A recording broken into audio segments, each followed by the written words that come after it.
Disease and injury of the newborn. इसमें हमें सबसे पहले जो पढ़ना है वो रेस्पिरेटरी डिस्ट्रेस के बारे में पढ़ना है। तो रेस्पिरेटरी डिस्ट्रेस पढ़ने से पहले कुछ रेस्पिरेटरी सिस्टम जिसका मेन योगदान होता है एल्वियोली, इसका एनाटोमी पढ़ लेते हैं। ये क्या है? एल्वियोली है।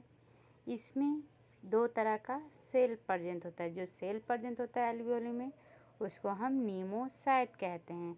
जो टाइप 1 सेल प्रेजेंट होता है वो मतलब कि टाइप 1 नीमोसाइट जो सेल है वो मेनली गैस एक्सचेंज में हेल्प करता है। और जो टाइप 2 नीमोसाइट है वो क्या में हेल्प करता है?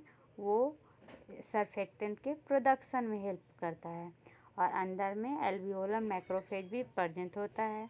तो इस तरह से मेनली हमारा एल्वियोली बनता है।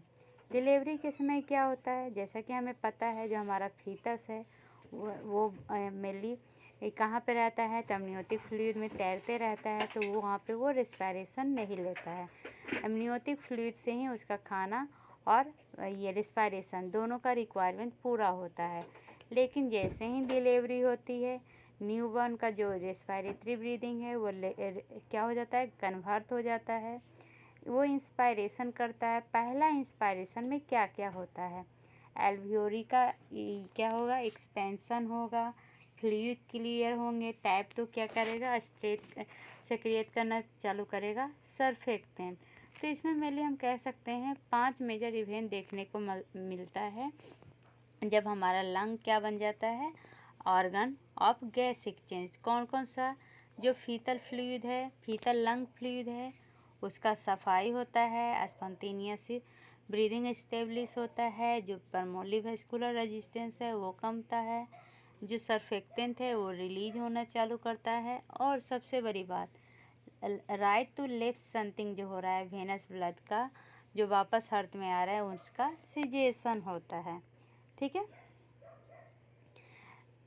ये मेनली कैसे इंटरफेयर होता है? ये इंटरफेरेंस क्रिएट रेस्पिरेटरी इनसफिशिएंसी। अगर मान लीजिए ये जो 5 मेजर इवेंट था ये नहीं हुआ तो इसके कारण रेस्पिरेटरी सिस्टम पूरी तरह डेवलप नहीं हो पाएगा।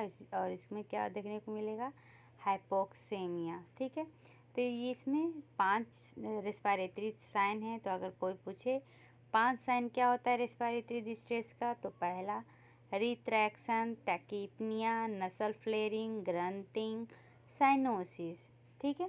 ये याद कर लीजिए, ये पांचों बहुत ही ज़रूरी है। यहाँ पर एक छुटा हुआ है हमारा साइनोसिस। ठीक है। अब प्री टर्म इन्फेंट में क्या होता है और जो टर्म न्यूबॉर्न होता है उसमें क्या होता है? जो प्री टर्म होते हैं ना उनमें मेनली लंग इमेच्योरिटी और इनसफिशिएंट सर्फेक्टेंट देखने को मिलता है।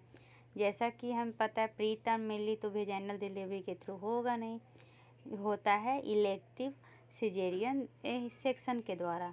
और इसका जो रिस्क फैक्टर है वो क्या क्या हो सकता है? Maternal diabetes, macrosomia, caesarean section, male sex, maternal asthma, delivery at the lower gestational age. तो इसके कारण क्या होगा? जो लिक्विड होते हैं लंग का वो पूरी तरह क्लियर नहीं हो पाता है, वो रिटेन्ड रह जाता है, जिसके कारण रेस्पिरेटरी डिस्ट्रेस देखने को मिलता है। तो लंग इमेच्योरिटी और इनसफिशिएंट सर्फेक्टेंट तो समझ गए।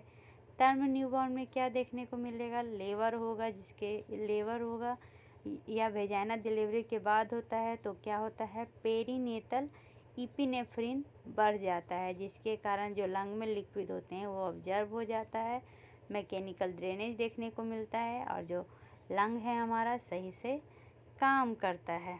ठीक है। तो इसमें हम कौन कौन सा डिजीज़ पढ़ेंगे अगर इसमें प्रॉब्लम हो गया तो transient tachypnoea of the newborn, respiratory distress syndrome, meconium aspiration syndrome, pneumonia, persistent pulmonary hypertension, hypoxic ischaemic encephalopathy. सबसे पहले जो डिस्कशन करेंगे वो करेंगे ट्रांजिएंट टैकीपनिया ऑफ न्यूबॉर्न के बारे में। जैसा कि हमें पता है जब चाइल्ड का बर्थ होता है तो उसमें बहुत सारे चेंजेज होते हैं ट्रांजिशन होने में। जैसे कि इंट्रा यूट्राइन में बेबी रहता है ना, इंट्रा यूट्राइन से एक्स्ट्रा यूट्राइन मतलब कि यूट्रस के बाहर आने में बहुत सारे ट्रांजिशन होते हैं। तो हम पढ़ रहे हैं अभी transient tachypnoea of the newborn. तो क्या क्या लंग में चेंजेज होते हैं इसके बारे में हम पढ़ते हैं। तो पहले ही बताया लंग में मेनली 5 चेंजेस आपको देखने को मिलेगा। कौन कौन सा? तो पहला clearance of fetal lung fluid, establishment of spontaneous breathing, decrease pulmonary vascular resistance, release of surfactant, cessation of right to left, something जो ऑलरेडी डिस्कशन कर दिया है। अब फीटल लाइफ के समय सबसे पहला क्या होता है? फ्लूइड सेक्रिएट होता है कहाँ पे? तो एल्वियोली में, ताकि उसका क्या हो, जो ग्रोथ और फंक्शन हो वो मेंटेन हो सके। जो फीटल लंग वॉल्यूम है अप्रॉक्स फंक्शनल रेसिडुअल कैपेसिटी के बराबर होता है एक बार एयर ब्रीदिंग स्टार्ट हो जाए तो उसके बाद क्या करेंगे? सबसे पहले तो हम ये देखें कि जो फ्लूइड होता है फीटल लाइफ में वही मेनली नॉर्मल ग्रोथ और फंक्शन को मेंटेन करता है। जो फीटल लंग वॉल्यूम है वही बाद में फंक्शनल रेसिडुअल कैपेसिटी बन जाता है एक बार जब एयर अंदर जाता है। तो जो लंग में फ्लूइड होता है ना, उसका जो क्लियरेंस होता है वो डिपेंड करता है बहुत सारे फैक्टर पे, और अगर ये फैक्टर इम्पेयर हो जाए तो इसी के कारण टैकिपनिया देखने को मिलता है। अगर ऐसा हुआ तो हमें तुरंत ट्रांसफ़र करना पड़ेगा इंटेंसिव केयर यूनिट को, ताकि मॉनिटरिंग और रेस्पिरेटरी सपोर्ट दे सकें। ये जो ट्रांसिएंट टैकिपनिया ऑफ न्यूबॉर्न है, जिसको शॉर्ट फॉर्म में हम TTN कहते हैं, इसमें माना जाता है कि जो रीअब्जॉर्प्शन हो रहा है फ्लूइड का जब न्यूबॉर्न हुआ है तो वो इनकम्प्लीट होता है। ठीक है, तो अभी हम फोकस कर रहे हैं किस पे? TTN पे। TTN में क्या फोकस करेंगे? तो फीटल लंग फ्लूइड मैकेनिज्म, क्योंकि जब तक पता नहीं चलेगा कि जो फ्लूइड है ऑब्जर्व कैसे होता है तो तब तक हम कैसे बता सकते हैं कि इसका इम्पेयरमेंट क्या होगा। चलिए देखते हैं physiology of fetal lung fluid. जो हमारा लंग है वो यूट्रस के अंदर है तो वो फील होगा यूट्रस में जो लिक्विड है उसका, तो वो इंक्रीज करता है। मतलब कि मिड गेस्टेशन में वो कितना से कितना होता है? 4 से 6 ml पर kg होता है, और जब वो टर्म पे पहुंचता है तो उसका हो जाता है 30 to 50 ml पर kg। ठीक, अब रेट ऑफ प्रोडक्शन का रेंज कितना होता है? तो 2 ml पर kg per hour in initial part of the pregnancy, और वही टर्म होते होते 5 ml पर kg पर आवर हो जाता है।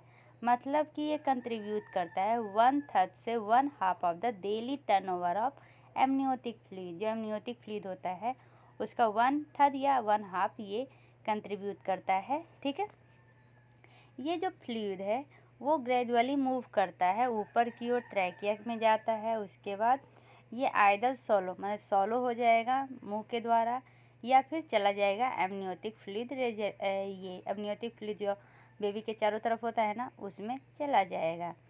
Volume of fetal lung fluid is regulated by larynx. ये जो फीटल के लंग में फ्लूइड है, ये इसका जो वॉल्यूम है ये लैरिंग्स के द्वारा रेगुलेट हो जाता है। इसमें वन वे वाल्व होते हैं। वन वे वाल्व मतलब कि ये सिर्फ अलाउ करता है बाहर की ओर लिक्विड का जाना, अंदर की ओर लिक्विड का नहीं जाना नॉर्मल सरकमफेरेंस में। ठीक है, ये क्या करता है? क्रिएट करता है प्रेशर कितना? तो 1 centimetre of water between airways lumen and amniotic cavity to keep the lung stress. ये जो है वो मेनली प्रेशर क्रिएट करेगा 1 सेंटीमीटर ऑफ वाटर कहाँ पे? तो एयरवेज ल्यूमेन और एमनियोटिक कैविटी के बीच में, ताकि लंग को ये डिस्टेंस से रख सके। ये डिस्टेंशन इसेंशियल होता है लंग के ग्रोथ के लिए, ताकि जो ये फीटल लंग फ्लूइड है वो डिक्रीज हो सके। ठीक है, अगर इसमें इम्पेयरमेंट आ गया तो इसके कारण पल्मोनरी हाइपोप्लेसिया देखने को मिलेगा। पल्मोनरी एपिथेलियम जो फीटल लंग में होता है वो सेक्रिएट करता है क्लोराइड इनटू द एल्वियोलस। मतलब कि जो पल्मोनरी का एपिथेलियम है ना, वो क्या करेगा? सेक्रिएट करेगा chloride ion into the alveolus. ये तो एल्वियोलस ही है, और जो क्लोराइड है वो इंटर कर जाता है लंग के एपिथेलियल सेल में across the basolateral membrane। ये क्या करता है, ये जो क्लोराइड वो बाद में लंग के इपिथेलियल सेल में इंटर करता है। कैसे, तो बेसोलेटरल मेम्ब्रेन से। और ये जो ट्रांसपोर्ट होता है वो कैसे होता है, तो ये होता है सोडियम, पोटेशियम और 2 क्लोराइड से ये मेनली को ट्रांसपोर्ट होता है। ठीक है। टारगेट ट्रांसपोर्टर फॉर ये क्या होता है, फुरोसिमाइड, ये टारगेट ट्रांसपोर्टर होता है। क्लोराइड जो सेक्रिएट होता है एल्वियोलस में चला जाता है बाय वेरियस क्लोराइड चैनल। उसके बाद पोटेशियम आयन क्या होगा, बाहर की ओर एक्सीडेट हो जाएगा। कैसे, तो बेसोलेटरल पोटेशियम चैनल से। सोडियम फॉलो करता है क्लोराइड को, कैसे, तो थ्रू पारासेलुलर पाथवे से। कैसे, पारासेलुलर पाथवे से। ठीक है।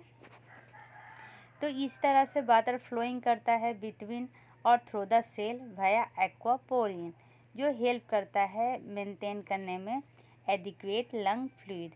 कैसे, तो ये पोटेशियम बाहर चला जाता है, सोडियम क्लोरीन के साथ अंदर आ जाता है और इस तरह से वाटर फ्लो होता है। ठीक है। एक्वापोरिन क्या होता है, ये पोर्स होते हैं जो मेम्ब्रेन में प्रेजेंट होते हैं। यहाँ तक समझने में कोई, ये देखिए ये mechanism of fetal and neonatal lung fluid transport. इधर जो है वो फीटल में कैसे ट्रांसपोर्ट होता है लंग फ्लूइड, और ये नियोनेटल में। ठीक है। तो सबसे पहले हम फीटल में लंग फ्लूइड ट्रांसपोर्ट देखते हैं। तो यहाँ पर क्या हो रहा है, हमारे एल्वियोलर सेल के द्वारा क्लोराइड का एक्टिव सेक्रिएशन हो रहा है। कहाँ पे, तो एल्वियोलर स्पेस में। अब ये क्लोराइड के साथ साथ सोडियम और वाटर दोनों अंदर चला जाएगा। पिक्चर में देखिए क्लोराइड के साथ सोडियम और वाटर भी अंदर जा रहा है। लेकिन जब हम नियोनेटल की बात करें तो जब बर्थ होता है उस समय हमारा टाइप 2 सेल क्या हो जाता है, जो एपिकल एपिथेलियम में प्रेजेंट है वो सोडियम चैनल को एक्टिवेट कर देता है। कैसे, तो एड्रीजेनिक स्टिमुलेशन से। तो इसके कारण क्या होता है, जो बेसोलेटरल सोडियम और पोटेशियम एटीपेज है वो क्या हो जाएगा, मूव हो जाएगा बाहर की ओर, मतलब इंटरस्टिशियल की ओर, और वो अपने साथ साथ क्लोराइड और वाटर को भी बाहर ले जाता है पारासेलुलर और इंट्रासेलुलर पाथवे से। उसके बाद जब ये आ जाएगा बाहर तो उसके बाद वो चला जाएगा परमोली सेक्रेशन में, सर्कुलेशन में, और उसके बाद वो लंग लिम्फेटिक के थ्रू बाहर ड्रेन हो जाएगा। ठीक है। तो यहाँ पर जो के कह रहा है वो पोटेशियम है, NKCC कह रहा है उसका क्या मतलब है, सोडियम पोटेशियम 2 क्लोराइड को ट्रांसपोर्टर। तो इस तरह से ये मेनली देखने को मिलता है। ठीक है। मेनली जो ये लंग फ्लूइड है ना, ये कांस्टेंट होता है 90 से 95% तक। कब तक, तो थर्ड ट्राइमेस्टर तक। उसके बाद ये स्पॉन्टेनियस वेजाइनल डिलीवरी के पहले ये कमने लगता है। कितना कमता है, तो 25 से 18 ml पर kg पे आ जाता है। जब ऑनसेट होता है ना लेबर का, तो हाई मात्रा में क्या होता है, इपिनेफ्रिन सर्कुलेट होता है, जिसके कारण ये जो एपिनेफ्रिन है वो जो लंग्स से क्रिएट कर रहा है उसको स्विच कर देता है और जो नेट रीअब्जॉर्प्शन है उसको ऑन कर देता है। मतलब जो क्लोराइड से क्रिएट हो रहा था उसको रोक देता है और क्या करता है, उसके रीअब्जॉर्प्शन को ऑन कर देता है। एक तो इपिनेफ्रिन हेल्प करता है, दूसरा जब वेजाइनल स्क्वीजिंग होता है थोरैक्स का तो उस समय भी बर्थ और स्टार्लिंग फोर्स के द्वारा थोड़ा मात्रा में लंग का रीअब्जॉर्प्शन देखने को मिलता है। अभी करेंट एक्सेप्टेड मैकेनिज्म क्या है, तो उसका नाम है trans epithelial movement of lung fluid. इसमें क्या होता है, पैसिव मूवमेंट होने लगता है सोडियम का थ्रू इपिथेलियल सोडियम चैनल। जैसे कि जब ये फीटल लाइफ में था तो सोडियम देखिए इधर की ओर जा रहा है, इधर की ओर जा रहा है, लेकिन अब क्या हो गया नियोनेटल लाइफ में, इपिथेलियम की तरफ जा रहा है और ये बाहर की ओर निकल रहा है। तो इसमें कौन हेल्प किया, एक तो एड्रेलिन हेल्प किया, दूसरा ऑक्सीजन स्पॉन्टेनियस लेवल हेल्प किया, तीसरा इसको हम ग्लूकोकॉर्टिकॉइड्स के द्वारा भी करवा सकते हैं। ठीक है। ये जो अपोजिट वाला चैनल है पैसिव मूवमेंट वाला, ये मेनली फीटल लाइफ में क्या होता है, क्लोज होता है, जो एक्टिव होता है कब, लेबर के समय, जब एड्रेनर्जिक स्टिमुलेशन होता है तब। क्या, कौन सा स्टिमुलेशन, तो ADRENERGIC स्टिमुलेशन, ठीक है। अभी जो इपिनेफ्रिन के द्वारा स्टिमुलेट होता है जिसको हम क्या कहते हैं, अमाइलोराइड सेंसेटिव ENAC, इसका फुल फॉर्म क्या है, epithelium sodium channel mediated alveolar fluid clearance इसको कहा जाता है। क्या कहा जाता है इसको, एपिनेफ्रिन स्टिमुलेशन ऑफ, लिख देते हैं, एपिनेफ्रिन स्टिमुलेशन ऑफ क्या है, amiloride amiloride sensitive SENSITIV sensitive ENAC, जिसको कहा जाता है epithelium sodium channel mediated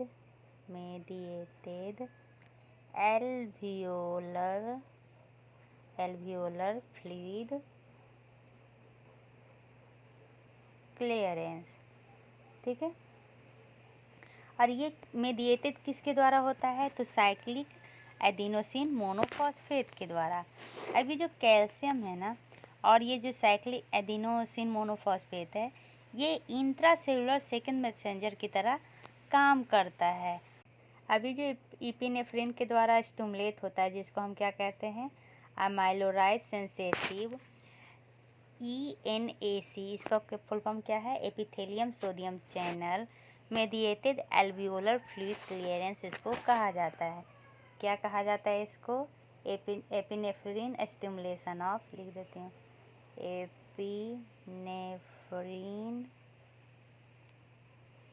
stimulation of क्या है, amiloride amiloride sensitive SENSITIV sensitive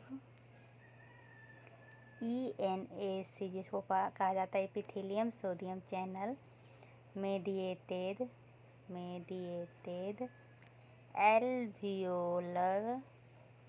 alveolar fluid clearance, ठीक है। और ये मेडिएटेड किसके द्वारा होता है, तो साइक्लिक एडिनोसिन मोनोफॉस्फेट के द्वारा। अभी जो कैल्शियम है ना, और ये जो साइक्लिक एडिनोसिन मोनोफॉस्फेट है, ये इंट्रासेलुलर सेकेंड मैसेंजर की तरह काम करता है। और ये अब ये जो मूवमेंट हो रहा है ना सोडियम का इंटरस्टिशियल में, ये हेल्प करता है क्लोराइड को मूव करने में, क्लोराइड और वाटर को मूव करने में पैसिवली। किसके थ्रू, तो पारासेलुलर या इंट्रासेलुलर पाथवे के through. Most interstitial lung fluid move कर जाता है कहाँ, तो पल्मोनरी सर्कुलेशन में, और उसके बाद ये ड्रेन हो जाता है लंग लिम्फेटिक में। लेकिन इसी में अगर प्रॉब्लम हो गया तो mainly retention of lung fluid देखा जाता है, जो ज़्यादातर प्रीटर्म इन्फेंट में होता है, क्योंकि उसमें तो लेबर आता नहीं है, तो एपिनेफ्रिन का स्टिमुलेशन होगा नहीं। तो इस तरह से हम ये पिक्चर को अगर एक्सप्लेन करें तो पिक्चर में क्या है, ये पिक्चर शो कर रहा है mechanism of fetal and neonatal lung fluid transport. ये जो लेफ्ट वाला है उसमें दिखा रहा है active secretion of chloride ion from the alveolar cell into the alveolar space. इसमें ये दिखा रहा है कि कैसे क्लोराइड आयन का सेक्रिएशन हो रहा है। सोडियम और वाटर कंपनी आ रहा है किसके साथ, क्लोराइड के साथ। लेकिन बर्थ के समय जो राइट पैनल में दिखा रहा है उसमें जो टाइप 2 सेल होता है एपिकल एपिथेलियल सोडियम सेल, वो एक्टिवेट हो जाता है एड्रोजेनिक स्टिमुलेशन के कारण, और बेसोलेटरल सोडियम पोटेशियम एटीपेज के हेल्प से ये जो सोडियम है वो मूव कर जाता है इंटरस्टिशियल में, और अपने साथ क्लोराइड और वाटर को भी पैसिवली मूव कर जाता है। और उसके बाद ये कहाँ चला जाता है, पल्मोनरी सर्कुलेशन में चला जाता है, उसके बाद लंग लिम्फेटिक में जाके ये ड्रेन हो जाता है। तो इस तरह से हम इसमें सीख लिए। ये जो TTN है ना, ये मोस्ट कॉमन कॉज होता है नियोनेटल रेस्पिरेटरी डिस्ट्रेस का। ठीक है, रिस्क फैक्टर क्या क्या हो जाएगा, तो बर्थ अगर सिजेरियन सेक्शन से हुआ विथ और विदाउट लेबर, मेल सेक्स रहे, फैमिली हिस्ट्री अस्थमा का रहा specially in mother, lower gestational age रहा, मैक्रोसोमिया रहा, मैटरनल डायबिटीज रहे, तो ये सब रिस्क फैक्टर को मेनली बढ़ा देता है। जो बेबी बॉर्न हुआ है इलेक्टिव सिजेरियन सेक्शन से और उसमें लेबर प्रेजेंस है, timing of delivery significantly affect करता है मेनली रेस्पिरेटरी मॉर्बिडिटी को। ठीक है, मॉर्बिडिटी मतलब कि रेस्पिरेटरी से रिलेटेड प्रॉब्लम में मेनली टाइमिंग ऑफ डिलीवरी बहुत ज़्यादा इफेक्ट करता है। ठीक है, वेजाइनल डिलीवरी में मॉर्बिडिटी मेनली बहुत कम हो जाता है, 5.3% हो जाता है एज कंपेरिजन टू ये प्री टर्म डिलीवरी। अब इसका डायग्नोसिस कैसे करेंगे, इसका डायग्नोसिस मेनली बेस होता है क्लिनिकल और रेडियोलॉजिकल फाइंडिंग पे। ये इसमें डायग्नोसिस किया जाता है एक्सक्लूसन मेथड से, जैसे कि रेस्पिरेटरी डिस्ट्रेस सिंड्रोम, निमोनिया, नीमोथेरेक्स, ये सब भी सिमिलर प्रोसेस के कारण होता है, तो इसको पहले एक्सक्लूड किया जाता है। तो एक्सक्लूड कैसे करेंगे, तो TTN में मेनली इसके जो 5 सिम्टम आपको बताए थे कौन कौन सा, तो टैकीपनिया, रिट्रैक्शन, ग्रांटिंग, ये सब देखने को मिलता है। तो इसमें हम क्या करेंगे, सप्लीमेंट ऑक्सीजन देंगे। जो हमारा रेस्पिरेटरी रेट है वो greater than 60 breath per minute हो जाएगा। ठीक है, समतम इससे भी हायर हो जाता है क्योंकि बेबी एक्सपीरियंस कर रहा है टैकीपनिया, वो भी पीरियड ऑफ टाइम के लिए आफ्टर द बर्थ, इसलिए इसको ट्रांजिशनल कहते हैं क्योंकि शॉर्टर पीरियड ऑफ टैकीपनिया आता है, इसलिए इसको ट्रांजिशनल नाम दिया गया है। सिम्टम मेनली स्टार्ट हो जाता है with in the first 6 hour after the delivery. देखने को क्या मिलेगा, टैकीपनिया, रिट्रैक्शन, ग्रांटिंग, नसल फ्लेयरिंग, ठीक है, ये सब देखने को मिलेगा। तो चेस्ट रेडियोग्राफ में मेनली हम देखते हैं कि फीटल लंग फ्लूइड में क्या रिटेन होया हुआ है, कंजेशन शो कर रहा है, पेरी हिलार स्ट्रीकिंग है, पेरी हिलार क्या है, स्ट्रीकिंग है, फ्लूइड दिख रहा है इंटरलोबुलर फीचर में, तो यही सिम्टम हो जाता है। ये मेनली ट्रांसिएंट है और अपने आप लिमिट हो जाएगा। लेकिन अगर इसको सबसे पहले हम क्या करते हैं, एक्सक्लूड करते हैं निमोनिया, रेस्पिरेटरी डिस्ट्रेस सिंड्रोम और नीमोथोरैक्स से। ये अपने आप 22 आवर्स में ये रिजॉल्व हो जाना चाहिए, कभी कभी ज़्यादा समय तक भी रह सकता है। लेकिन अगर प्रोलॉन्ग TTN रहा तो इसको क्या करना पड़ेगा, तो इसमें हम WBC काउंट देखेंगे। अगर ये लोअर WBC काउंट रहा, हेमोक्रेट वैल्यू देखेंगे, लॉन्गर हॉस्पिटलाइजेशन देखेंगे, एंटीबायोटिक ट्रीटमेंट देखेंगे। ग्रांटिंग है ना, वो कॉमन इमीडिएटली होता है आफ्टर द बर्थ और यही कहलाता है पार्ट ऑफ ट्रांजिशन। अगर ग्रांटिंग हो रहा है और other sign of distress persist है तो बेबी को फर्दर असेसमेंट की ज़रूरत है। अदर क्लिनिकल साइन क्या होता है TTN का, तो इसमें जो चेस्ट हो जाता है वो बैरल शेप का चेस्ट हो जाता है। क्यों, तो हाइपर इन्फ्लामेशन के कारण। क्या, हाइपर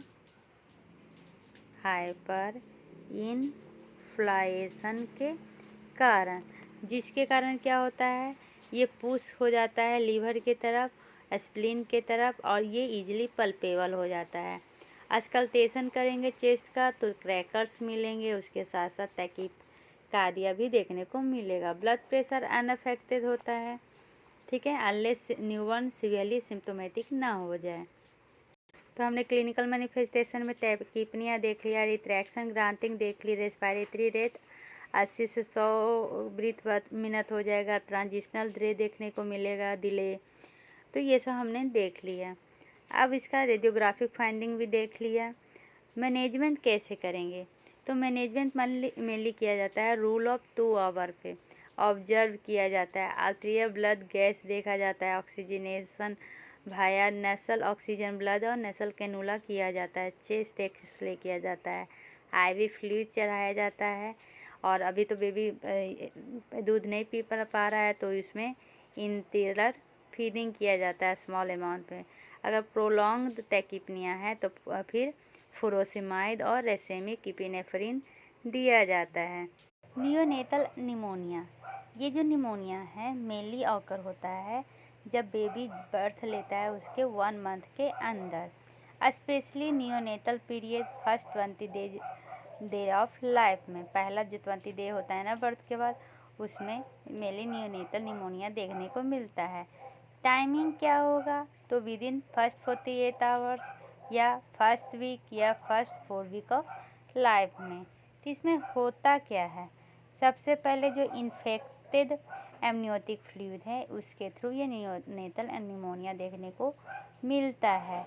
अगर माँ इन्फेक्टेड हो गई है और वो इन्फेक्शन कहाँ चला गया, एमनियोटिक फ्लूइड में चला गया है और हमारा फीटस है उसको एस्पिरेट कर गया, तो जिसके कारण नियोनेटल निमोनिया देखने को मिलेगा। या फिर ये प्लासेंटा के थ्रू ट्रांसफ़र हुआ है। अगर मदर इन्फेक्टेड नहीं है तो ये एस्पिरेट पे भी कैसे करेगा, तो ये बर्थ कैनाल के दौरान हुआ है, जब डिलीवरी हो रहा है, या ड्यूरिंग अम्बिलिकल कॉर्ड ट्रीटमेंट। ये तीनों कारण से मेनली होता है। तो क्या है नियोनेटल निमोनिया, असेंडिंग इन्फेक्शन या एस्पिरेशन ड्यूरिंग पैसेज। इसमें प्रीडिस्पोजिंग फैक्टर क्या है, the prolong rupture of membrane. Pathogens कौन कौन से हैं, तो जो मेजर पैथोजेन है वो है ग्रुप बी स्ट्रेप्टोकोकस, लेकिन मोस्ट कॉमन कौन सा है, ई कोलाई। लिस्टेरिया भी देखा जाता है, Chlamydia trachomatis, Haemophilus influenzae, S aureus, anaerobes, viral जैसे कि टॉर्च जो प्लासेंटा के थ्रू जाता है, ये सब मेनली देखने को मिलते हैं पैथोजन में।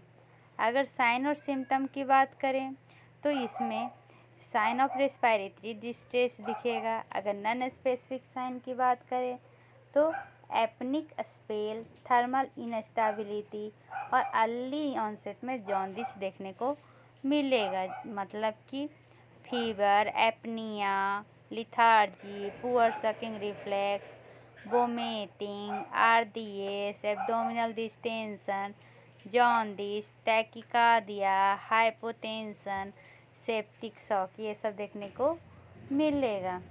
ठीक है, ये देखिए यह हमारा नियोनेटल निमोनिया का चेस्ट एक्सरे है। ट्रीटमेंट कैसे करेंगे, तो ड्रग ऑफ चॉइस की बात करें तो वो हो जाएगा पेनिसिलिन या एम्पिसिलिन या अमीनोग्लाइकोसाइड। लेकिन जब एडमिट करेंगे तो सबसे पहले हम बेबी का ABC चेक करेंगे, एयरवेज, ब्रीदिंग एंड सर्कुलेशन। उसके बाद अगर प्रॉब्लम होगा तो मैकेनिकल वेंटिलेशन देंगे, ऑक्सीजन होगा अगर ज़रूरत होगा तो इंट्रावेनस फ्लूइड देंगे। एम्पिसिलिन और जेंटामाइसिन तो ड्रग ऑफ चॉइस ही हैं। अगर बेबी को मर्सा हुआ है, मर्सा मतलब कि क्या होता है, मेसिथिलीन रेजिस्टेंस, ये स्ट्रेप्टोकोकस ऑरियस, तो हम वैनकोमाइसिन देंगे या फिर ऑक्जासिलिन देंगे। अगर मर्सा है तो मेनली वैनकोमाइसिन ही दिया जाता है। अगर पेशेंट को ESBL है तो हम इसको क्या देंगे, हम इसको देंगे मेरोपीनम, क्या, मेरोपीएनईएम। ठीक है। अगर वायरल इन्फेक्शन है तो हम सपोर्टिव ट्रीटमेंट देंगे, और अगर साइकोलॉजिकल है तो पेरेंट्स के थ्रू कहेंगे, साइकोथेरेपी दे रहे हैं तो पेरेंट्स के थ्रू करेंगे। फंगल है तो हम क्या देंगे, एम्फोटेरिसिन B देंगे। क्लैमीडिया है तो एरिथ्रोमाइसिन देंगे। अगर कल्चर निगेटिव आया है तो ट्रीटमेंट 10 दिन तक चलेगा। कल्चर अगर पॉजिटिव आया है तो ट्रीटमेंट कितने दिन तक चलेगा, 14 दिन तक चलेगा। चलिए अब निमोनिया के बारे में कुछ तथ्य जानते हैं। Most common cause of death before 5 year of age क्या है, निमोनिया। WHO के अनुसार निमोनिया को बांटा गया है। ठीक है, जो बच्चे 0 से 2 मंथ के बीच में हैं, अगर उनको क्या हुआ है, टैकीपनिया हुआ है, तो उनको क्या कह सकते हैं, सीवियर निमोनिया कह सकते हैं। अब टैकीपनिया कहने का क्या मतलब है, वो एज के अनुसार है। अगर एज 2 मंथ से कम है तो 60 बीट्स पर मिनट क्या हो जाएगा, टैकीपनिया हो जाएगा। और अगर 2 से 12 मंथ का है तो 50 बीट्स पर मिनट क्या हो जाएगा, टैकीपनिया हो जाएगा। 1 से 5 ईयर का है तो greater than 40 beat per minute क्या हो जाएगा, टैकीपनिया हो जाएगा। तो इस तरह से बात आ गया है टैकीपनिया को।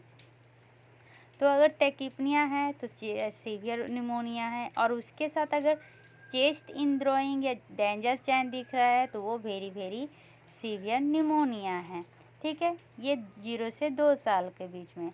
अब 2 से 5 मंथ इस साल के बीच में क्या, 2 मंथ से 5 साल के बीच में क्या है, तो कोई चिल्ड्रन जिसको कफ हो रहा है, डिफ़िकल्टी इन ब्लीडिंग हो रही है, तो उसको हम निमोनिया कहेंगे। अगर डेंजर साइन दिख रहा है तो उसको सीवियर निमोनिया कहेंगे। अब डेंजर साइन क्या है, परसिस्टेंट वोमिटिंग, मतलब 3 आवर से ज़्यादा से वोमिटिंग हो रहा है, जो बेबी है वो लिथार्ज है, अवेक नहीं हो रहा है, रेस्ट में स्ट्रीडोल स्कल्टेशन में सुनाई दे रहा है, कन्वुल्जन, इनएबिलिटी टू फीड और ड्रिंक, खाना नहीं खा पा रहा है, और क्या है उसको प्रीटर्म क्या हो गया है, मेम्ब्रेन रप्चर हो गया है, तब ये सब मेनली देखने को मिलेगा। ठीक है, अब 5 से 15 साल के बीच जो मेन होता है कॉज, वो मायोप्लाज्मा के कारण होता है।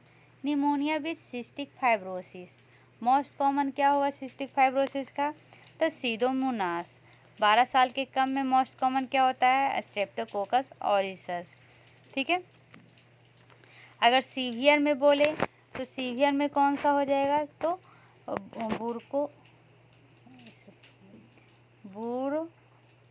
बुरखोल्डरिया सिपासिया। ठीक है, अब क्या है मोस्ट कॉमन, अगर इसमें कंप्लेन कहें तो पारा pneumonia infusion second most common, तो निमोनिया एटोसीली जो मेनली स्ट्रेप्टोकोकस ऑरिसस के कारण होता है। ट्रीटमेंट में हम क्या करेंगे, तो ट्रीटमेंट में हम ओरल एंटीबायोटिक देंगे, एमॉक्सिसिलिन। ठीक है, अगर सीवियर और वेरी सीवियर है तो हम एक्सोसिलिन प्लस जेंटामाइसिन देंगे। अगर बार बार हो रहा है निमोनिया तो इन्वेस्टिगेशन ऑफ चॉइस क्या है, तो ब्रोंकोस्कोपी। ठीक है, अगर मोस्ट कॉमन एक्यूट कोरिजा, मतलब कॉमन कोल्ड जो हो रहा है चिल्ड्रन में, वो राइनो वायरस के कारण होता है।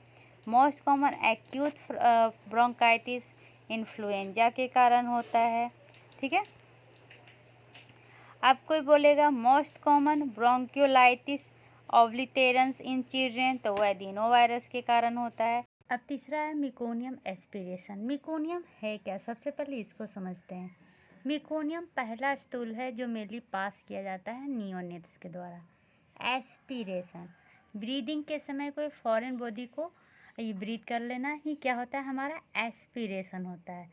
और ये मेनली नियोनेट्स में देखा जाता है, या पोस्टर्म डिलीवरी में देखा जाता है, या ब्रीच प्रेजेंटेशन वाला में कॉमन है। आखिर ऐसा क्यों होता है, तो सबसे पहले मिकोनियम एस्पिरेशन को अगर लिखना रहे तो क्या लिख सकते हैं, presence of meconium in the tracheobronchial airways in the term and postterm infant. ये मेनली होता क्यों है, जैसे कि कह रहे हैं टर्म में नहीं, पोस्ट टर्म में मेनली ये देखने को मिलता है। पोस्ट टर्म मतलब जैसे 37 वीक होता है, इस समय में डिलीवरी हो जाना चाहिए, लेकिन 40 वीक तक नहीं हुआ, 42 वीक हो गया, तो अब ऐसा स्टिमुलेशन आता है, मतलब कि अब बेबी का इंटेस्टाइनल पूरी तरह डेवलप्ड हो गया, और वो क्या होता है मेनली बाहर निकल जाता है। अब वो बाहर निकल गया तो जो हमारा मिकोनियम होता है उसमें होता क्या है, तो ये गट्ठा टाइप का होता है, जो मेनली बेबी का हेयर, जिसको लैगूना कहते हैं, उसके बाद इपिथेलियल सेल, वर्निक्स, ये सबका मिला होता है। उसको वो क्या करता है, ये रेस्पिरेटरी ट्रैक के थ्रू उसके अंदर चला जाता है, जिसके कारण वो रेस्पिरेटरी ट्रैक को ब्लॉक कर देता है, और जिसके कारण में ये क्या देखने को मिलता है, तो एक्यूट या क्रोनिक हाइपोक्सिया। ठीक है, और जो बच्चे मेनली कैसे होते हैं, तो उल्टा पैदा या ये ब्रीच प्रेजेंटेशन में होते हैं, तो उनका क्या होता है, वैगल स्टिमुलेशन हो जाने के कारण, एग्जामिनेशन ये सब करते हैं, टच हो जाने के कारण वो क्या करते हैं, मिकोनियम निकाल देते हैं, और वो उसको फिर वो एस्पिरेट कर गए तो वो क्या हो जाएगा, फंस जाएगा, ऑब्स्ट्रक्शन हो जाएगा, जिसके कारण मिकोनियम ऑब्स्ट्रक्शन देखने को मिलता है। और इसको अगर इसमें अगर कोई डिजीज या सिंड्रोम आने लगे तो उसको कहेंगे मेकोनियम एस्पिरेशन सिंड्रोम। ये एक ब्रीदिंग प्रॉब्लम है जो मेनली प्रेजेंट होता है बेबी में, ठीक है। इसके कॉजेज क्या हैं? तो स्ट्रेस, जो स्ट्रेस है ना वो मेन कॉज में आता है। आइदर प्रॉब्लम हो प्लासेंटा में या अम्बिलिकल कोड में। प्लासेंटल कोड का एजिंग ये भी बहुत मायने रखता है, जैसे कि 37 वीक में हो जाना चाहिए लेकिन वो टाइम लगा रहा है। अम्बिलिकल कोड बड़ा हो गया है, माने लॉन्ग अम्बिलिकल कोड है, ये सब प्रॉब्लम कर सकता है।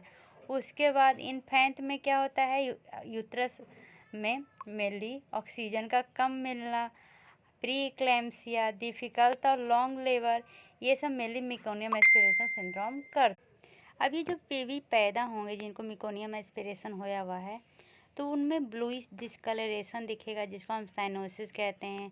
उनको ब्रीदिंग लेने में प्रॉब्लम होगा या नाक के बराबर ब्रीदिंग होगा।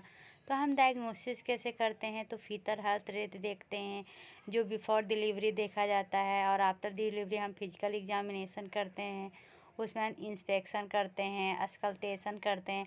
अस्कल्टेशन में मेनली क्रेकरी साउंड दिखेगा। अपगार स्कोर देखते हैं। उसके बाद हम ब्लड गैस एनालिसिस करेंगे जिसमें मेनली कार्बन डाइऑक्साइड हाई मिलेगा, ऑक्सीजन लो मिलेगा, लो ब्लड पीएच मिलेगा, एसिडिक होगा। नेचुरल क्या होता है, बेसिक होता है। चेस्ट एक्सरे करेंगे तो उसमें पैचेज एरियाज दिखेंगे लंग में, ठीक है। इसमें क्या होता है, इन्हलेशन हो जाता है मेकोनियम का, ये तो बताए थे। कब? तो डिलीवरी के समय या डिलीवरी से पहले। ये होता क्यों है? तो इसमें एक्यूट एयर ऑब्स्ट्रक्शन हो जाने के कारण, केमिकल निमोनाइटिस, सरफेक्टेंट डिस्फंक्शन के कारण और पल्मोनरी हाइपरटेंशन के कारण, ठीक है।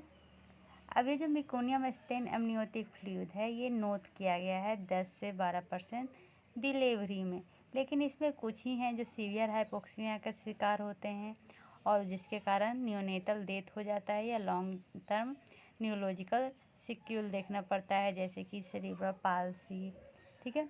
ये जो पैसेज होता है ना मेकोनियम का वो डिलीवरी से पहले हो जाता है और इसके कारण क्या होगा, हमारा जो फीटस है उसको एस्पिरेट कर लेगा। तो एस्पिरेट क्यों करेगा आखिर ये मेकोनियम पहले क्यों हो जाता है? तो या तो फीटल का जो इंटेस्टाइनल है वो पूरी तरह मैच्योरिटी हो गया है, पेरिस्टालसिस बढ़ गया है, वैगल स्टिमुलेशन बढ़ गया है। अब वैगल स्टिमुलेशन क्यों बढ़ेगा? तो फीटल हाइपोक्सिया के कारण। तो इसी कारण मेकोनियम का पासेज हो जाता है और वो फ्लूइड में ही घूम रहा है तो बेबी के अंदर तो जाना ही जाना है। मेकोनियम एस्पिरेशन सिंड्रोम ऑकर होता है जब इन्फेंट बॉर्न होता है, किसके द्वारा? तो मेकोनियम स्टेन एमनियोटिक फ्लूइड के द्वारा, जिसके कारण रेस्पिरेटरी डिस्ट्रेस देखने को मिलता है, ठीक है। ये जो हाइपोक्सिया होता है मतलब अब मेकोनियम ये एस्पिरेट कर गया तो उसके कारण क्या होगा, हाइपोक्सिया होगा। तो ये इसके कारण क्या होंगे? तो एयरवेज में ऑब्स्ट्रक्शन होगा, सरफेक्टेंट डिस्फंक्शन होंगे और केमिकल निमोनाइटिस होने का खतरा है, ठीक है। तो ये देखिए यही तीनों प्रोसेस है जिसके द्वारा हमारा पल्मोनरी हाइपरटेंशन बढ़ जाता है। यहाँ पर इसके कारण हमारा रेस्पिरेटरी फेलुअर होने का भी डर है, लेकिन ये लेस फ्रिक्वेंट लोगों में देखा जाता है। ये मेनली पोस्टन डिलीवरी में देखा जाता है और उनमें जिनमें मेकोनियम ज़्यादा ठीक हो, ठीक है। ये जो इन्फेंट हैं उनमें परसिस्टेंट पल्मोनरी हाइपरटेंशन हो सकता है। प्रोग्नोसिस में मॉर्टेलिटी हायर होता है than non stained patient. Depend करता है कि कितना सीएनएस इंजरी हुआ है, हिस्ट्री एंड फिजिकल एग्जामिनेशन देखेंगे, रिस्क फैक्टर देखेंगे, मेकोनियम स्टेन एमनियोटिक फ्लूइड देखेंगे, साइन ऑफ रेस्पिरेटरी देखेंगे और बैरल टेस्ट अपीयरेंस होता है, ठीक है। तो इसमें ऑब्स्टेट्रिक प्रॉब्लम क्या है जिसके कारण ये हुआ है? तो पोस्टर्म प्रेगनेंसी, फीटल ग्रोथ रिस्ट्रिक्शन। और ऐसा क्या है कि हमारा एमनियोटिक फ्लूइड ये डिमिनिश्ड कर गया या लेवर डिमिनिश्ड कर दिया था, कॉर्ड कॉम्प्रेशन या यूटेरो प्लासेंटल इनसफिशिएंसी, ठीक है। तो हम इसको प्रिवेंट कैसे करेंगे? इसको पहले प्रिवेंट करने के पहले डायग्नोसिस पैटर्न में हम क्या देखे थे, आर्terial ब्लड गैस देखेंगे जिसमें मिक्स रेस्पिरेटरी और मेटाबॉलिक एसिडोसिस देखने को मिलेगा। ब्लड कल्चर देखेंगे, सीरियल ब्लड कंप्लीट काउंट देखेंगे।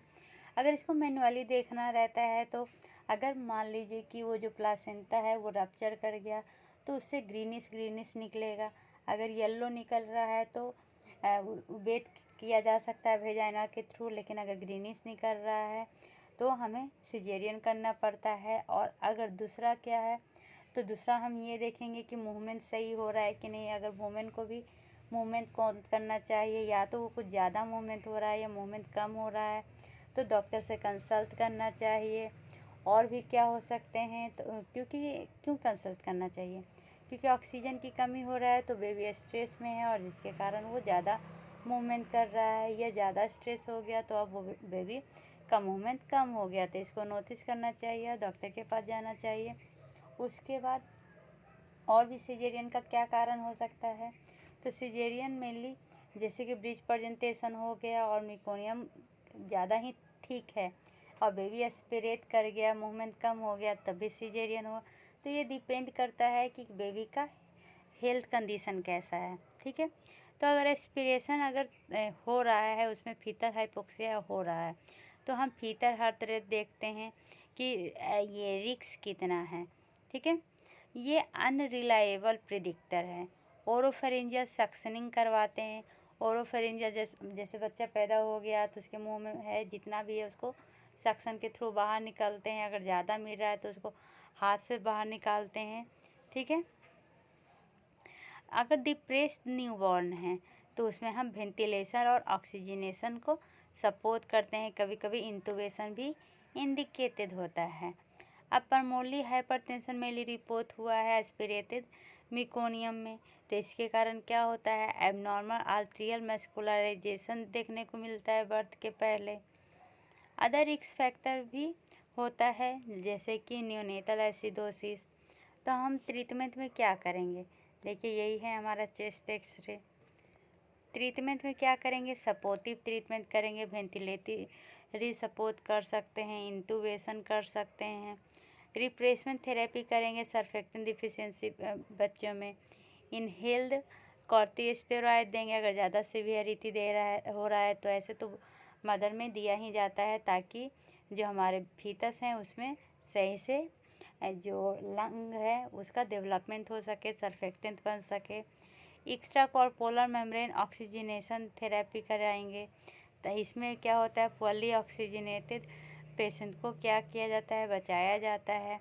उसके बाद हम क्या कर सकते हैं, तो उसको हम कंटिन्यूस पॉजिटिव एयरवेज प्रेशर दे सकते हैं, आर्टिफिशियल सर्फेक्टेंट डाल सकते हैं, एंटीबायोटिक देंगे, कंटिन्यूस ऑक्सीजनेशन सेचुरेशन करवाएंगे, ग्रेटर देन 95% होना चाहिए। उसके बाद बेबी को हम NICU में क्या करेंगे, उसको भेज देंगे, ठीक है, ताकि उसका फर्दर ये चेकअप हो सके। अब आते हैं severe cases of MAS meconium aspirated syndrome. इसमें इंटूबेशन और मैकेनिकल वेंटिलेशन भी ज़रूरत पड़ सकता है क्योंकि बच्चा है जो क्लिनिकल डिस्ट्रेस में चला गया है, ऑक्सीजन रिक्वायरमेंट ज़्यादा चाहिए, हाइपोक्सिया एसिडोसिस हो गया है, क्लिनिकली इनस्टेबल है और इसलिए इसको क्या करना है, तो persistent pulmonary hypertension in the newborn, PPHN इसको शॉर्ट फॉर्म में कहा जाता है। इसमें आगे बढ़ने से पहले इसका जो नॉर्मल पैथोफिजियोलॉजी है उसको डिस्कस करते हैं। मेनली फीटल सर्कुलेशन में क्या क्या होता है। पहले तो फीटल वेस्कुलर रेजिस्टेंस हाई रहता है जिसके कारण जो मोस्ट ऑफ द ऑक्सीजन है ब्लड का वो आता है प्लासेंटा से। कहाँ से, तो राइट एट्रियम से, और वो डाइवर्ट हो जाता है फोरामेन ओवेली से कहाँ, तो फोरामेन ओवेली में और डक्टस आर्टरियोसस में, और फिर वहाँ से सिस्टेमेटिक सर्कुलेशन स्टार्ट हो जाता है। तो फीचर्स क्या हुए, लो ऑक्सीजन कंटेंट हुआ, ऑक्सीजन सेचुरेशन 60% देखने को मिला, आर्टेरियल पार्शियल प्रेशर जो ऑक्सीजन का होता है वो 20 mmHg होता है, वहाँ से ही चला गया तो लंग तक जाता नहीं है, ठीक है, क्योंकि जो परमोली वेंट्रिकुलर रेजिस्टेंस होता है वो हाई होता है। गुड ऑक्सीजन डिलीवरी कैसे मेंटेन होता है, क्योंकि जो हमारा दोनों वेंट्रिकल है वो पैरेलल में काम कर रहा है। अब फीटल लाइफ में क्या देखने को मिलता है, ये जो पल्मोनरी सर्कुलेशन है वो हाई है, लेकिन अभी भी जो लंग है वो वेंटिलेटेड नहीं है। तो इसमें क्या देखने को मिलता है, एक्सेस वैसोकंस्ट्रिक्टर जैसे कि इंडोथेलिन और थ्रोम्बोक्सिन। वैसोडायलेटर के रिस्पेक्ट में वैसोकंस्ट्रिक्टर ज़्यादा रहता है। तो वैसोडायलेटर कौन कौन सा है, तो नाइट्रिक ऑक्साइड और प्रोस्टासाइक्लिन। तो नाइट्रिक ऑक्साइड अगर वैसोडायलेटर ज़्यादा रहता तो क्या होता, जैसे कि अगर नाइट्रिक ऑक्साइड ज़्यादा रहता तो इंक्रीज कर देता लेवल ऑफ CGMP। और प्रोसेस के अनुसार जब ये प्रोसेस होता साइक्लिंग का तो लेवल ऑफ CAMP बढ़ जाता है, कहाँ पर, तो स्मूथ मसल सेल में। अब GAMP मेटाबोलाइज्ड होता है मेनली फॉस्फोडाइस्टेज टाइप 5 में, लेकिन जो CAMP है वो मेटाबोलाइज होता है फॉस्फोडाइस्टेज टाइप 3 में। अब जब ये इंक्रीज हो जाएगा CGAMP और CAMP नाइट्रिक ऑक्साइड प्रोस्टासाइक्लिन, तो क्या करता है, ये पल्मोनरी वेस्कुलेशन को रिलैक्स कर देता है। लेकिन फीटल सर्कुलेशन में क्या होता है, फीटल लाइफ में ये जो वैसोडायलेटर है ये कम प्रोड्यूस होता है एज कंपेरिजन टू वैसोकंस्ट्रिक्टर। अब जब बर्थ हुआ तो ये ट्रांजिशन देखने को मिलेगा। सबसे पहले जो पल्मोनरी वेंट्रिकुलर रेजिस्टेंस है वो कम हो जाएगा कि, और उसमें फ्लो क्या होता है 10 टाइम्स ज़्यादा स्टार्ट हो जाता है। ये ऐसा क्यों होता है, क्योंकि अब हमारा लंग एक्सपेंड कर रहा है, जिसको हम कहते हैं लंग डिस्टेंस हो रहा है। लेकिन क्योंकि इसमें रिदमिक रेस्पिरेशन स्टार्ट हो रहा है तो ऑक्सीजन टेंशन ब्लड में बढ़ जाएगा, फ्लो भी बढ़ जाएगा लंग के थ्रू, और शियर स्ट्रेस भी बढ़ जाएगा जो स्टिमुलेट करता है production of nitric oxide prostacyclin. अब नाइट्रिक ऑक्साइड प्रोस्टासाइक्लिन क्या है, तो ये दोनों वैसोडायलेटर था जो एक्टिवेट करता है पोटेशियम चैनल को, और जिसके कारण डायरेक्ट वैसोडायलेटर इफेक्ट देखने को मिलता है पल्मोनरी वेसल में। मतलब कि हम कह सकते हैं फीटल लाइफ में वैसोकंस्ट्रिक्टर क्या होता है, ज़्यादा रहता है, जिसके कारण पल्मोनरी में क्या होता है, रेजिस्टेंस ज़्यादा होता है, पल्मोनरी वेस्कुलर रेजिस्टेंस। लेकिन जैसे ही बर्थ आते हैं ये वैसोडायलेटर ज़्यादा हो जाता है, जिसके कारण जो हमारा ये पल्मोनरी वेसल है वो वैसोडायलेटरी रिलैक्स हो जाते हैं। ये नॉर्मल पोजीशन में मेनली देखने को मिलता है कि फ्लो बढ़ जाता है लंग में, क्योंकि इंक्रीज हो गया है systematic pressure after the separation from placenta. और क्या देखने को मिलेगा, जो फोरामेन एम्बोली था उसका क्लोजर देखने को मिलेगा, जिससे ऑक्सीजन कंटेंट बढ़ जाता है, ठीक है। और ये जो डक्टस आर्टेरियोसस था उसमें भी कंस्ट्रिक्शन देखने को मिलता है। Delivery of oxygen of peripheral tissue में हो रहा है, और ये मेनली डिपेंड होता है ऑक्सीजन कंटेंट पे।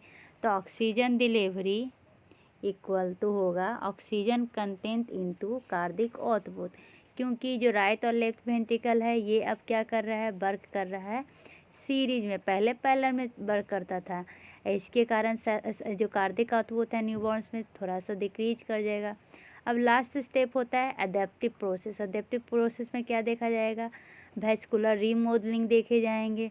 इसमें क्या होगा, स्टार्टिंग में जो होता है वो जो ल्यूमेन होता है वो छोटा होता है, और जो ये मसल्स होते हैं वो ज़्यादा होते हैं, लेकिन 6 मंथ होते होते तक ल्यूमेन ज़्यादा हो जाता है, मसल्स छोटे हो जाते हैं। मतलब जो बीच वाला ट्यूनिका मीडिया रहता है वो कम हो जाता है। तो इस तरह मेनली प्रोसेस चलता है, ठीक है। तो ये जो ट्रांजिशन वाला था इसको हम बता देते हैं क्या में, चार्ट के फॉर्म में, तो ईजी रहेगा। मान लीजिए कि इंक्रीज हुआ ऑक्सीजन टेंशन, ठीक है, तो इसके कारण दो चीज़ होगा, नाइट्रिक ऑक्साइड बढ़ेगा, पोटेशियम चैनल बढ़ेगा, और जो HPV था उसका लॉस होगा, लॉस ऑफ HPV। अब इसके कारण वैसोडायलेशन होंगे। अब वैसोडायलेशन होगा तो PVR घटेगा, PVR घटेगा तो क्या हो जाएंगे, मेनली जो फ्लो है वो इंक्रीज हो जाएगा, और फ्लो इंक्रीज हो जाएगा तो क्या होगा, पोटेशियम चैनल इंक्रीज हो जाएंगे, और इसके कारण वैसोडायलेशन हो जाता है, ठीक है। दूसरा क्या बताया था अभी कि रिदमिक रेस्पिरेशन, अब रिदमिक रेस्पिरेशन दो कारण से होता है, एक तो मैकेनिकल डिस्टेंशन देखने को मिलता है, लंग एक्सपेंड होने लगता है, दूसरा प्रोस्टासाइक्लिन इंक्रीज हो जाता है और जो पोटेशियम चैनल है वो इंक्रीज हो जाएगा। ये दोनों के कारण क्या होते हैं, वैसोडाइलेशन देखने को मिलता है। मैकेनिकल डिस्टेंशन के कारण वेसल्स में डायमीटर इंक्रीज हो जाते हैं, जिसके कारण पेरीफेरल वैस्कुलर रेजिस्टेंस कम हो जाता है, जिसके कारण फ्लो बढ़ जाता है और जिसके कारण वैसोडाइलेशन होता है। ये देखा जाता है परसिस्टेंट पल्मोनरी हाइपरटेंशन में। लेकिन अब ये देखा जाता है नॉर्मल न्यूबॉर्न में। अब परसिस्टेंट पल्मोनरी हाइपरटेंशन में क्या होगा, जो ये प्रोसेस देखे हैं ये सब नहीं होगा। जैसे कि हम जो पेरिफेरल वैस्कुलर रेजिस्टेंस था वो फॉल करने के बजाय वो इंक्रीज ही होगा डिलीवरी के बाद भी। ठीक है, ये जो राइट और लेफ्ट शंटिंग था जो बाद में क्लोज हो जा रहा था वो क्या रहेगा, रिमेन रह जाएगा। बेबी इंटर हो जाएगा विस्कस साइकिल ऑफ हाइपोक्सिया में। अब विस्कस साइकिल ऑफ हाइपोक्सिया क्या है, तो जैसे कि क्या है, हाइपोक्सिया हाइपर कैपनिया एसिडोसिस और ये कोल्ड, ये क्या करता है, ये ट्रिगर कर देता है पल्मोनरी, यहाँ पर पल्मोनरी वैसो कंस्ट्रिक्शन को, जिसके कारण क्या होता है, जिसके कारण हो जाता है कि पेरिफेरल वैस्कुलर रेजिस्टेंस बढ़ जाता है और राइट टू लेफ्ट शंटिंग भी क्या होता है, मेंटेन रहता है, जिसके कारण होता है हाइपोक्सिया। ठीक है, यहाँ तक समझने में कोई भी प्रॉब्लम नहीं है। देखिए और क्या देखने को मिलेगा, इंसिडेंस कितना है पीपीएच का, 73 इन्फेंट में मिली 1000 में 2 देखा जाता है। नियोनेटरी रेस्पिरेटरी फेलियर 10% टर्म को कॉम्प्लिकेट करता है। मॉर्टिलिटी रेट 5 से 10% है। 25% न्यूबॉर्न मॉडरेट से सीवियर होते हैं। अगर इसके कॉजेज़ की बात किया जाए तो इसके कॉजेज़ में बहुत सारे हैं। सबसे पहले तो रेस्पिरेटरी डिस्ट्रेस सिंड्रोम, उससे भी ज़्यादा जो इटियोलॉजी है वो प्राइमरी पीपीएचएन के कारण होता है। ठीक है, प्राइमरी पीपीएचएन के कारण कितने परसेंट देखने को मिले हैं, तो 27%। दूसरा रेस्पिरेटरी डिस्ट्रेस सिंड्रोम 17%। निमोनिया या सेप्सिस कितने परसेंट, 13%।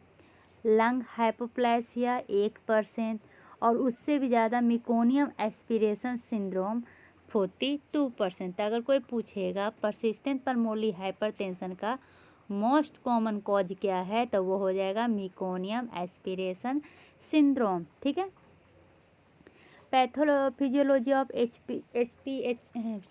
पैथोफिजियोलॉजी ऑफ पीपीएचएन क्या होगा, तो पहला जो कंस्ट्रिक्शन था वो एबनॉर्मल हो जाएगा, जिसके क्यों होगा, पेरेन्काइमल डिजीज के कारण।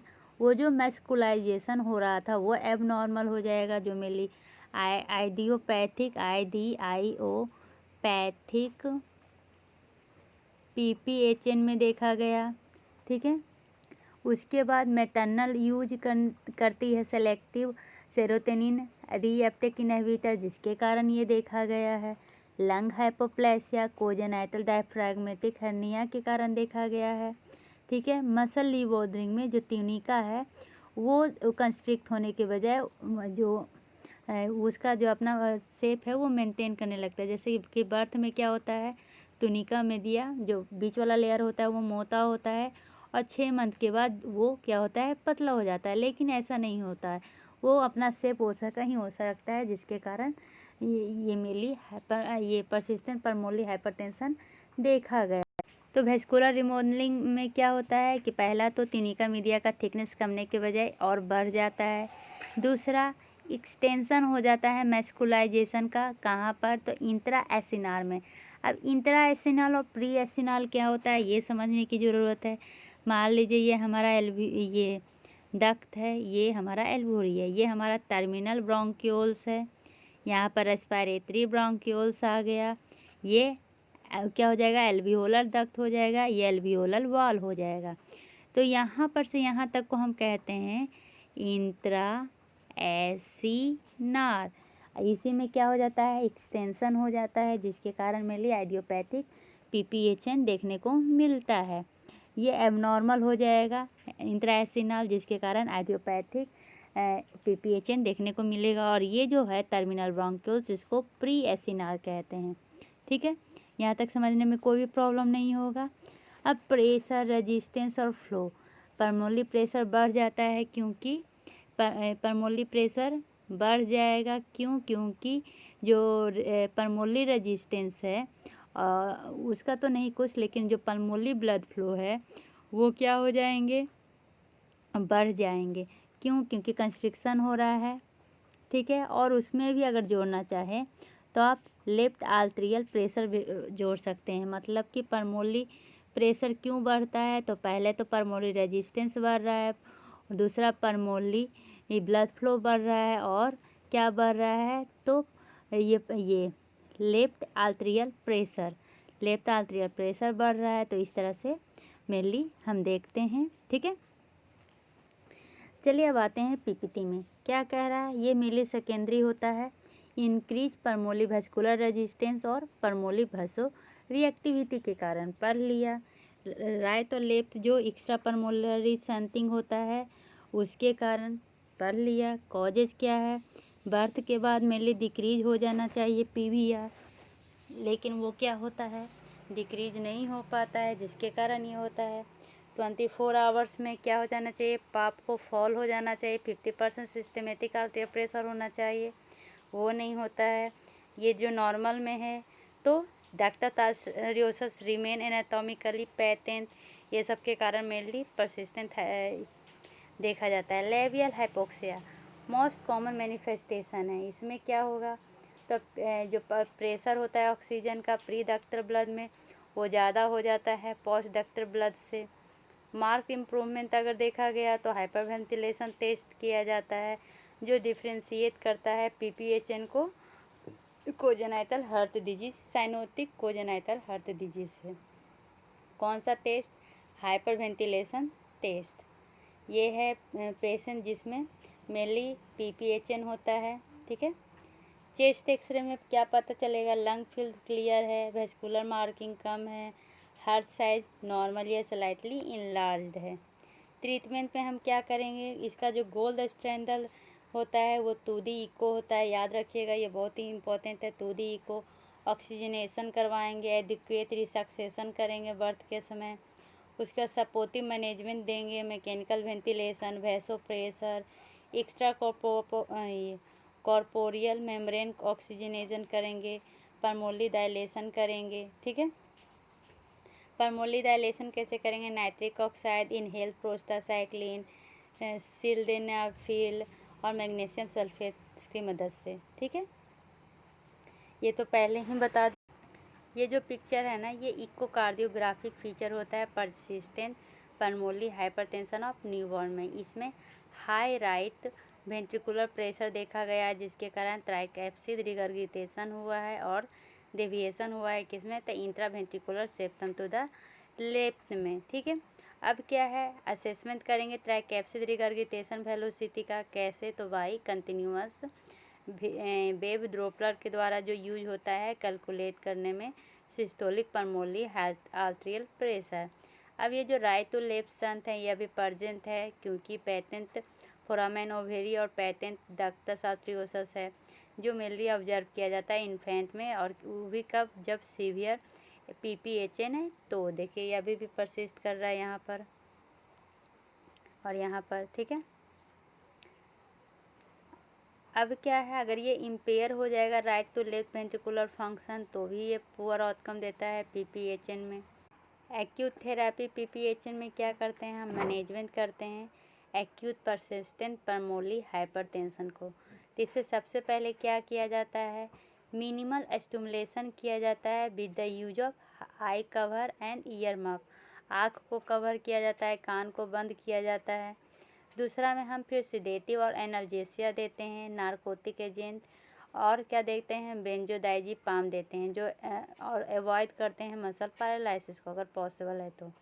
उसके बाद हम मेंटेन करेंगे pre ductal oxygen saturation low to moderate, और post ductal saturation above the 70% रहता है। ठीक है, उसके बाद हम लंग रिक्रूटमेंट करते हैं ताकि एडिक्वेट पॉजिटिव एक्सपायरेटरी प्रेशर को मेंटेन कर सकें। सरफेक्टेंट को मेंटेन किया जाता है ताकि एक्सपेंशन अच्छे से हो ड्यूरिंग इंस्पायरेशन। फिर मेंटेन करते हैं एडिक्वेट ब्लड प्रेशर, अवॉइड करते हैं सुप्रा फिजियोलॉजिकल सिस्टमेटिक प्रेशर को। ठीक है, तो यहाँ पर जो ये दिख रहा है HFOV, इसका मतलब होता है high pressure oscillatory ventilation. M में H जो दिख रहा है उसको कहते हैं meconium aspiratory syndrome. OI oxygen index. PIP peak inspiratory pressure. ठीक है, अब हाइलाइन मेम्ब्रेन डिजीज, ये एक रेस्पिरेटरी डिस्ट्रेस सिंड्रोम है। मेनली न्यूबॉर्न में देखा जाता है, स्पेशली प्री मैच्योर इन्फेंट में।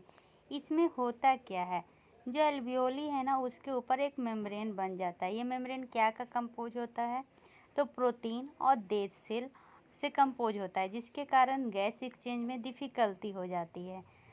हाइलाइन वर्ड का मतलब क्या होता है, हेलो, ये आया है ग्रीक वर्ड हायालोस से। इसका मतलब होता है ग्रास या ट्रांसपेरेंट स्टोन जैसे कि क्रिस्टल।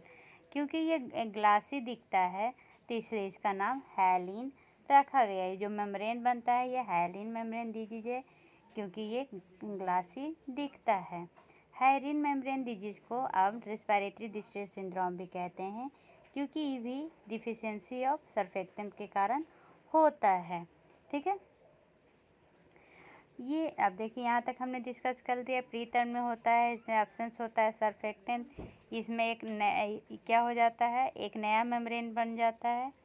35 वीक में क्या देखने को मिलेगा, ये 35 वीक ही हैं जहाँ पर जो लेवल ऑफ सरफेक्टेंट होता है ना वो सबसे ज़्यादा ज़रूरत पड़ता है, उसी समय ये बनना स्टार्ट होता है।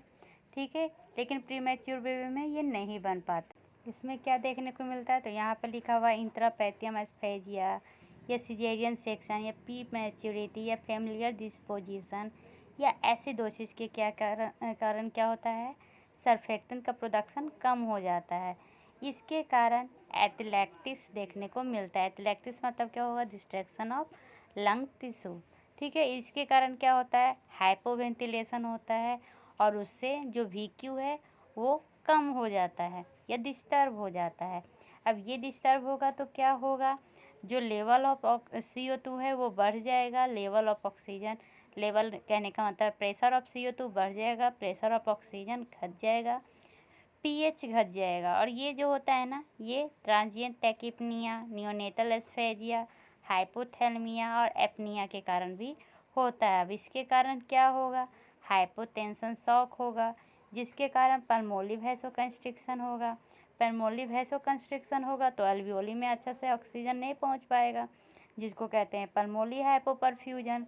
अब इसके कारण जो सेरेब्रल मेटाबॉलिज्म है वो इम्पेयर हो जाता है और इसके कारण क्या होता है, सरफेक्टेंट डिक्रीज हो जाता है या इसका प्रोडक्शन डिक्रीज हो जाता है। ये चेस्ट एक्सरे है, चेस्ट एक्सरे कन्फर्मेटरी डायग्नोसिस होता है। ठीक है, मैनेजमेंट कैसे करेंगे, इसका मैनेजमेंट मेनली प्रिवेंटिव होता है। प्रिवेंटिव कहने का मतलब है प्री मैच्योरिटी डिलीवरी से प्रिवेंट करना चाहिए, बीटा मेथासोन देना चाहिए 48 आवर्स बिफोर डिलीवरी। ठीक है, उसके बाद स्पेसिफिक में क्या है, एक्सोजीनस सरफेक्टेंट, बाहर से सरफेक्टेंट देना चाहिए, प्रोफाइलैक्टिक। ठीक है, बर्थ के बाद रेस्क्यू मेनली दिया जाता है, जैसे ही फर्स्ट 24 आवर ऑफ लाइफ में दिया जाता है एक्सोजीनस सरफेक्टेंट। उसके बाद इसका अपीयरेंस कैसा होगा, तो ग्लास अपीयरेंस होगा, रेटिकुलो ग्रैनुलर ग्रोंद ग्रास अपीयरेंस होगा, एयर ब्रोंकोग्राम में वाइट आउट लंग दिखेंगे। अगर सीवियर हाइलाइन मेम्ब्रेन डिजीज रहा तो